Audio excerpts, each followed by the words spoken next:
اور آزاد زندگی گزاروں، مگر پھر میں سوچتی کہ میری ماں بھی تو میری ذمہ داری تھی، اس کا کیا ہوتا؟ یہی سوچ کر میں ہمت کر لیتی تھی۔ اس معاملے میں میرے محلے والے بڑے اچھے تھے۔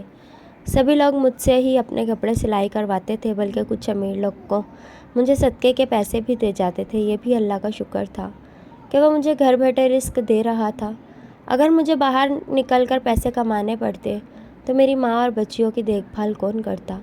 ویسے تو سال کے 12 مہینے میرے پاس سلائی کا کام ہوتا تھا، مگر رمضان کے آتے ہی میرے پاس کپڑوں کا ڈھیر لگ جاتا تھا، کیونکہ عید کی وجہ سے سب لوگ کئی سوٹ سلائی کرواتے تھے، اس لیے رمضان میں میری مصروفیت اور بڑھ جاتی تھی۔ ایسے میں مجھے کھانے پینے کا بھی ہوش نہیں رہتا تھا، کیونکہ میری کوشش ہوتی تھی کہ میں زیادہ سے زیادہ کپڑے سلائی کر لوں۔ پیٹ تو خیر ایک روٹی سے بھی بھر جاتا تھا، مگر میری بیٹیاں محلے والوں کے عید کے کپڑے دیکھ کر ضد کرنے لگ جاتی تھیں کہ ہمیں بھی ایسے ہی کپڑے پہننے ہیں۔ میں انہیں لاکھ سمجھاتی کہ ہم بہت غریب ہیں، اس لیے ایسے قیمتی کپڑے نہیں پہن سکتے، مگر ان کی ضد کے آگے مجھے ہار ماننی پڑ جاتی تھی۔ ان کے اداس چہرے دیکھ کر مجھے بھی کچھ ہونے لگتا تھا، اس لیے میں کوشش کرتی تھی کہ رمضان کے مہینے میں زیادہ سے زیادہ کپڑے سلائی کروں، تاکہ میں اپنی بیٹیوں کے لیے سستا ہی صحیح مگر ایک جوڑا تو خرید لوں، اور اس کے لیے میں رات دن ایک کر دیتی تھی۔ محلے کے باہر سے بھی کوئی میرے گھر آ جاتا تھا تو میں اس سے کپڑے لے لیتی تھی۔ ایک دن ایک امیر عورت میرے گھر آئی، اسے میں نہیں جانتی تھی، مگر اس نے مجھے بتایا تھا کہ میں یہاں قریب ہی رہتی ہوں۔ مجھے کسی نے تمہارے بارے میں بتایا تو میں یہاں آ گئی۔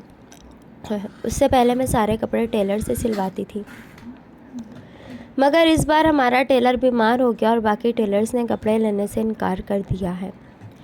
کیونکہ عید قریب ہے، اس لیے وہ مزید کپڑے سلائی کے لیے نہیں لے رہے۔ اس لیے جب میں نے تمہارے بارے میں سنا تھا کہ تم بہت اچھی سلائی کرتی ہو تو میں تمہارے پاس آ گئی۔ یہ سن کر میں بہت خوش ہوئی، اللہ پاک بھی کیسے کیسے سبب بنا دیتا ہے۔ اس عورت نے کپڑوں کا تھیلا میرے حوالے کر کے کہا کہ یہ سب کپڑے مجھے جلد از جلد سلائی کر کے دے دو، میں تمہیں اس کے بہت اچھے پیسے دے دوں گی۔ یہ سن کر میں نے وہ سارے کپڑے رکھ لیے۔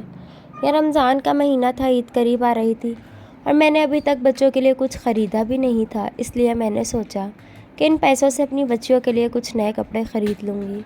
ویسے تو میرے پاس بہت سے کپڑے پڑے ہوئے تھے، مگر میں نے سوچا میں ان کپڑوں کے لیے وقت نکال لوں گی، اور میں نے سلائی کے لیے کمر کس لی۔ دن گزرتے گئے اور میں ایک ایک کر کے سوٹ سلائی کرتی گئی۔ اس دوران تھکن ہو جاتی تو میں اپنی بچیوں کے اداس چہروں کی طرف دیکھتی۔ جب بھی میں کوئی اچھا سوٹ سلائی کے لیے نکالتی تو میری بیٹیوں کے چہرے میں خوشی چھا جاتی، اور وہ مجھ سے کہتی تھی امی ہمیں بھی عید پر ایسے ہی کپڑے خرید دو۔ یہ سن کر میں انہیں پیار سے دیکھتی اور کہتی دیکھنا عید سے پہلے میں تم سب کے لیے بہت اچھے کپڑے خرید لاؤں گی۔ یہ سن کر وہ کہتی تھیں امی کب لاؤ گی، کیونکہ عید تو آنے والی ہے۔ یہ سن کر میں انہیں کہتی کہ یہ کپڑے سلائی کر لوں، پھر اس سے جتنے پیسے ملیں گے ان سے میں اپنی بیٹیوں کے لیے نئے سوٹ خرید لاؤں گی، اور عید سے پہلے یہ سلائی بھی کر لوں گی۔ اور یہ سن کر میری بیٹیوں کے چہرے خوشی سے چمکنے لگتے تھے۔ یہ دیکھ کر اکثر میری ماں کہتی تھی تم اپنی بیٹیوں کو نئے کپڑوں کے خواب مت دکھاؤ، ہو سکتا ہے کہ تمہیں سلائی کے پیسے عید کے بعد ملیں۔ یہ سن کر میں ماں سے کہتی تم فکر مت کرو، میں اس امیر عورت سے کہوں گی کہ مجھے عید سے پہلے ہی پیسے بھیج دے تاکہ میں اپنی بچیوں کی خواہش پوری کر سکوں۔ یہ کہہ کر میں مطمئن ہو گئی، اللہ مالک تھا، وہ یقیناً کوئی نہ کوئی سبب بنا دے گا۔ اس لیے میں پرسکون ہو کر کپڑے سلائی کرنے لگی۔ دن تیزی سے گزرنے لگے اور تھیلے میں موجود بہت سارے کپڑے سلائی ہو کر ہینگرز میں پہنچ گئے۔ پھر ایک دن میں نے اس تھیلے میں سے ایک پرانا سوٹ ناپ کے لیے نکالا تو ششت رہ گئی، کیونکہ اس کی جیب میں سے تو ایک سونے کا ہار نکل آیا تھا۔ دیکھ کر میں حیرت زدہ ہو گئی، یہ سونے کا ہار یہاں کیا کر رہا ہے؟ ابھی میں یہ سوچ ہی رہی تھی کہ میرے پاس بیٹھی بڑی بیٹی نے میرے ہاتھ میں سونے کا ہار دیکھ لیا اور کہنے لگی امی یہ کس کا ہے؟ میں نے اس سے کہا یہ اسی امیر عورت کے تھیلے میں تھا، لگتا ہے وہ اسے یہاں رکھ کر بھول گئی تھی۔ یہ سن کر میری بیٹی کہنے لگی امی اگر وہ اسے بھول گئی ہے تو ہم اس کو بیچ دیتے ہیں، ان پیسوں سے گھر کا سودا صرف اور عید کے کپڑے لے لیں گے۔ یہ سن کر میں سوچ میں پڑ گئی، کیونکہ یہ تو چوری تھی، یہ میرے ضمیر نے گوارا نہیں کیا، اس لیے میں نے وہ سونے کا ہار واپس تھیلے میں ڈال دیا، اور جب سارے کپڑے سلائی کر لیے تو میں نے وہ تھیلا اس عورت کے گھر بھیج دیا۔ اگلی صبح ہوئی تو وہ عورت میرے گھر آئی اور آتے ہی وہ سونے کا ہار میری جھولی میں ڈال دیا۔ میں ہکا بکا رہ گئی جب اس نے کہا کہ یہ ہار میرا نہیں ہے بلکہ اب تمہارا ہے۔ یہ سن کر میں سکتے میں آ گئی۔ وہ امیر عورت مجھے حیران پریشان دیکھ کر مسکرانے لگی اور پھر کہا کہ میں تمہیں اس سونے کے ہار کی پوری کہانی سناتی ہوں۔ یہ کہہ کر وہ عورت کہنے لگی، دراصل یہ ہار میں ایک گھریلو تقریب میں پہن کر گئی اور پھر روزے کی وجہ سے میں اسے الماری میں رکھنا بھول گئی۔ اس بات کا فائدہ میری دیورانی نے اٹھایا اور یہ ہار میرے کمرے سے غائب ہو گیا۔ اسے اس نے پرانے کپڑوں کے تھیلے میں ڈال دیا گیا۔ چونکہ یہ میری دیورانی کی سازش تھی، اس لیے دیورانی نے مجھ سے سب کے سامنے یہ ہار مانگ لیا اور کہا کہ اسے یہ ہار پہن کر کہیں جانا ہے۔ یہ سن کر میری ساس نے کہا، ہاں اسے وہ ہار دے دو۔ یہ سن کر میں اپنے کمرے میں آئی تو میں یہ دیکھ کر ہکا بکا رہ گئی کہ سونے کا ہار تو غائب تھا۔ یہ دیکھ کر میں اپنا سر پکڑ کر بیٹھ گئی۔